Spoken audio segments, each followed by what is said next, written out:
I'tiqad is not difficult. Iman is when the belief becomes a conviction. You see, in other words, when the creedal formulation that we've learned becomes something that we're willing to die for. And this is something very profound. Because like Imam al-Busiri said in his Hamziyya, إِذَا حَلَّتَ الْهِدَايَةُ قَلْبًا نَشِطَتْ فِي الْعِبَادَةِ الْعَضَاءُ. When guidance penetrates the heart, suddenly the limbs respond in worship of Allah subhanahu wa ta'ala.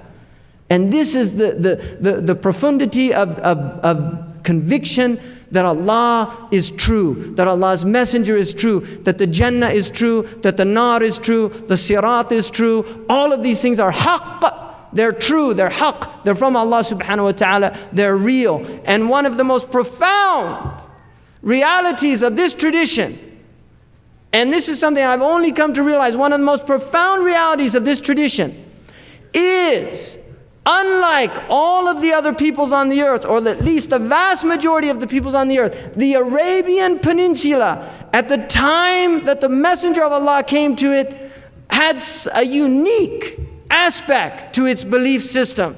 They did not believe that there was anything after death.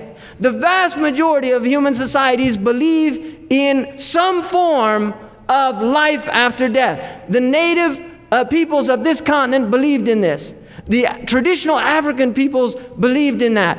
The Europeans believed in it. The Druidic people believed in it. Even the ancient Greeks with their Hades believed in an afterlife. Dark and despairing as it was, they believed in an afterlife. The Chinese believed in an afterlife. In Pure Land Buddhism, they believe in an afterlife, reunited with the great Buddhas of the past. The Indians believed in an afterlife. The Arabians did not believe in the ba'th. ما هي إلا حياتنا الدنيا وما نحن بمبعوثين. It's only the life of this world, and we will not be resurrected. من يحيي العظام وهي رميم قل يحييها الذي أنشأها أول مرة. Who will bring dead and decaying bones to life after they've died? Say the one who brought them back the first time. So this is something extraordinary. How is it that the Qur'an, we have not examined the Qur'an.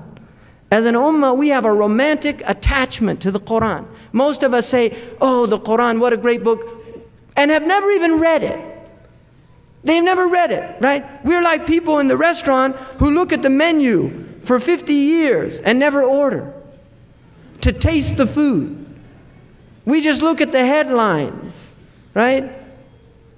Right? You go into the restaurant and it says shish kebab, and you don't even know what that is. And you just look at it and stare at it. And the garçon comes to the table and says, would you like to take your order? I'm still thinking about it, right? Really, that's what we're like. We're like people that have never bothered to taste the food that Allah has given us. Food for thought, right? Food for thought. The Qur'an, and this is why this romantic attachment to Islam is a flimsy attachment. It's an attachment that leads to extremities. It's an attachment that leads to passion when one is impassioned. And passion, as every ancient Arab knows, is something that is incompatible with the intellect.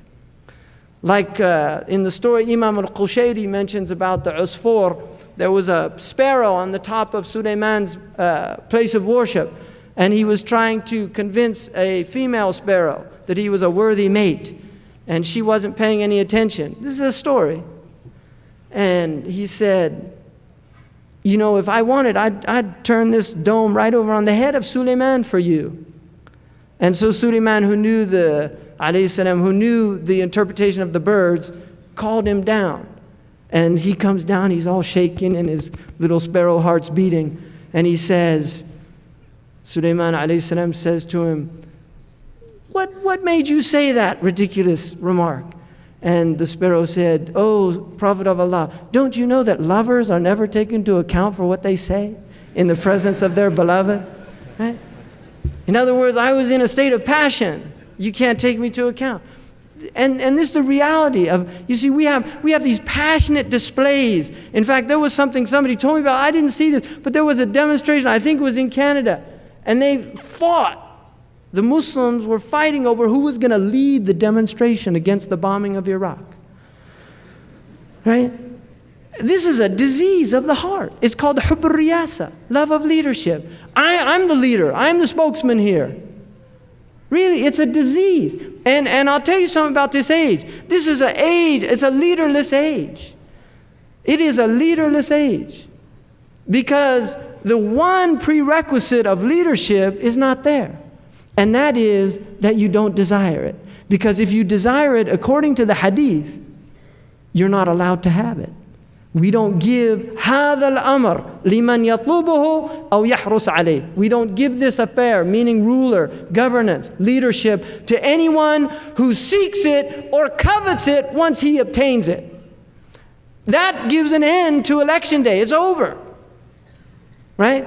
Vote for me. That is the sign that you shouldn't vote for him. Seriously, he was a frightening military leader, but the only leader that the Americans probably ever should have had was Sherman, Tecumseh Sherman, who said when he was asked to run for president, he said no. If nominated, I wouldn't run, and if elected, I wouldn't rule. That sign there is a sign that should be the man that they should put forward. Not the man saying, vote for me, right? I'm the proper ruler. I can help you out. That's the man, he can't help you out because he's too busy seeking power, right? Really, it's a disease in the heart. They love it. They want to, this is why that man couldn't step down. This man can't step down. He couldn't even dignify the American people by resigning before this whole thing came out. Just be a dignified human being and say, I made a mistake and it was a mistake that makes me unworthy to be the moral leader of the United States. Because the president is also considered the moral leader. They understand that concept within their own tradition. He's incapable because his moral flaws are too great. Right? We can't, if an imam did something like that, that's it, it's over. You know, he'll have to come into the masjid if he comes in with his head bowed down and never say another word in public because he's been disgraced. And you don't want that person put forward as an example. In fact, one of the things they noted in the newspapers was after that scandal, suddenly the use of foul and descriptive language became commonplace in all of their major newspapers. Things that young people are reading, that children are reading. And suddenly these things are belittled. And this is the destruction of the moral fiber of the society, whatever's left of it. There's not much left, right? It's like whole wheat bread and white bread. Right? Seriously, there's no brand there. There's no moral fiber. It's gone. It's junk food. Right? You have junk souls. And that's really, this is a serious crisis. And like Sidi Muhammad Sharif said, we have the religion that can transform these people and make them great people, because these people, not only the Canadians, but the North Americans in general, have the potential for greatness. They have the potential, and we have to recognize that. They have worked wonders in the world. And if they would transform their energies and make it for the sake of Allah instead of the sake of dunya, they would work wonders for Islam. And we should desire their guidance. We should desire their guidance. We should not desire their destruction. We should desire their guidance. We should desire the destruction of the worst elements of that society that is corrupting the best elements of it. Because there are evil people. And there are. We have to deal with that. That is a reality in our tradition. There are evil people with evil ideas and evil thoughts, and they set out to corrupt the hearts of human beings.